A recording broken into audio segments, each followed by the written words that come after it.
साहेब मी एवढीच मागणी करते की आम्हाला न्याय मिळवून द्या। आणि ह्या गुन्हे आपण जे आज 7 म्हणतो, हे 7 जरी आपण पकडले तरी हा मेन सूत्रधार आहे तो आज हे 7 पकडले तरी ते नंतर 7 बनवू शकतो। म्हणजे मेन सूत्रधाराला तुम्ही लवकरात लवकर अटक करा जेवढं होईल तेवढं, आणि माझ्या वडिलांना व आमच्या कुटुंबाला न्याय मिळवून द्या।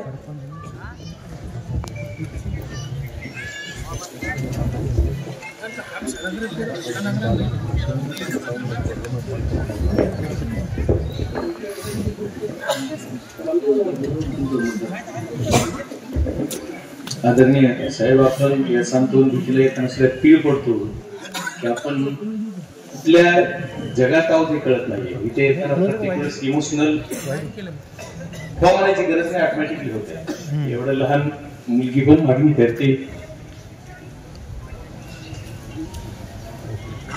कारण आमच्या भागामध्ये एवढं दहशतीचे वातावरण जिल्ह्यात झालंय की जिल्ह्यामध्ये सर्वसाधारण लोकांनी राहायचं नाही ही परिस्थिती झाली। कारण बऱ्याच दिवसापासून हे आज ही पहिली घटना नाही, याच्या अगोदरच्या घटना आहेत, पण या घटनेनंतर पीळ पडतो की सर्व महिला, आमच्या पुरुष मंडळी किंवा सर्व आमच्या तरुणापेक्षा महिला इथे एवढ्या आक्रमक होत्या।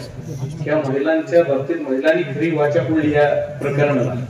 आणि ही घटना कशी घडली तर 6 तारखेला या इथं जे आवडा कंपनीचं काम चालू आहे तिथं मारहाणीची घटना घडली। नॉर्मल केस होती, तिथं तिथल्या वॉचमॅनला मारहाण केली होती। वॉचमॅन म्हणले की मी आज जाऊ देत नाहीये, तर न जाऊ देतो म्हणल्याच्या कारणास्तव त्या वॉचमॅननी सरपंचाला बोलून घेतलं आणि ही गुंड इथे येऊन मारामारी करतायत, भांडणं करतायत असं सांगितल्यानंतर सरपंचाने मी इथं माझ्या इथं का भांडणं करताय एवढं विचारलं। एवढा एक मनात राग धरून सरपंचानी परत ही जी काही तिथला वॉचमॅन होता तो पोलीस स्टेशनला गेल्यानंतर त्यांची फिर्याद पण घेतली नाही, सारी यांची दाखल करून घेतली आणि त्यांना 6 तारखेच्या नंतर 7 तारीख 8 तारीख पोलिसांनी काहीच केलं। आणि 9 तारखेला ज्या वेळेस यांच्या 9 तारखेला सकाळी पोलिसांनी यांना अटक केली, दाखवलंय आणि लगेच सोडले।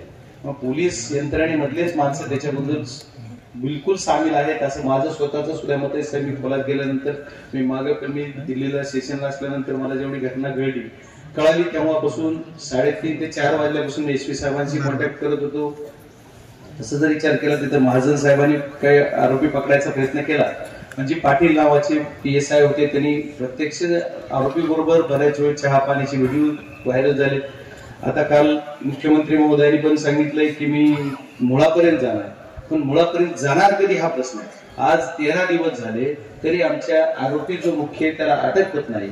आणि या सर्व आता मुलीची पण काय भावना आहे की बघा काय ती लिपू बोलतय की हे 7 आरोपी पकडाल तर ह्याचा जी मोरक्या आहे, ज्याचा मास्टर माइंड आहे त्याला तुम्ही अटक करण्याची दुसरे 7 तयार करेल। म्हणजे ही जी प्रवृत्ती लहान मुलात सुद्धा भीतीचं वातावरण आहे। आज कुटुंबानं आपल्याकडे साहेब मागणी केलेली आहे की यांना कुटुंबाला संरक्षण द्या, कुटुंबाच्या लेकरांच्या शिक्षणासोबत आहे, कुटुंबाला आर्थिक काहीतरी त्यांचं उभं राहिलं पाहिजे, त्याच्यामुळे आर्थिक साठी काहीतरी मदत व्हावी। या सर्व मागण्या माझ्या वतीने सुद्धा साहेब आपल्याला विनंती आहे की आपण मुलीच्या संबंधात शिक्षणाच्या बाबतीत तर आपण तिथं बोललाय, आता पण सांगा। आणि या कुटुंबाला आर्थिक सुद्धा मदत जी शासनाने डिक्लेअर केली त्याच्यापेक्षा आपल्याकडनं पण आणखी आपण जर काय रिसिप्ट दिलं तर त्या पद्धतीनं आपण पण करूया मदत याला जी आपण सांगाल त्या पद्धतीनं। पण मदतीचा भाग वेगळा आहे, पण इथं न्यायाचा भाग आहे आणि या भागावर एवढी दहशत आहे की आमच्या तालुका जिल्हा आज एवढ्या टेन्शन मध्ये पोलीस यंत्रणा काय करतील कसे ओळखतील। जेवढे मागच्या जर या सर्व यांच्या मागे जे लोक आहेत याचे जर CDR काढले, जे लोक नाव घेत आहेत सभागृहामध्ये ज्यांचं नाव घेत आहेत त्या दहशत ज्या दिवशी संदीप आहे त्या दिवशी पण त्यांना इथं बोललं जात आहे।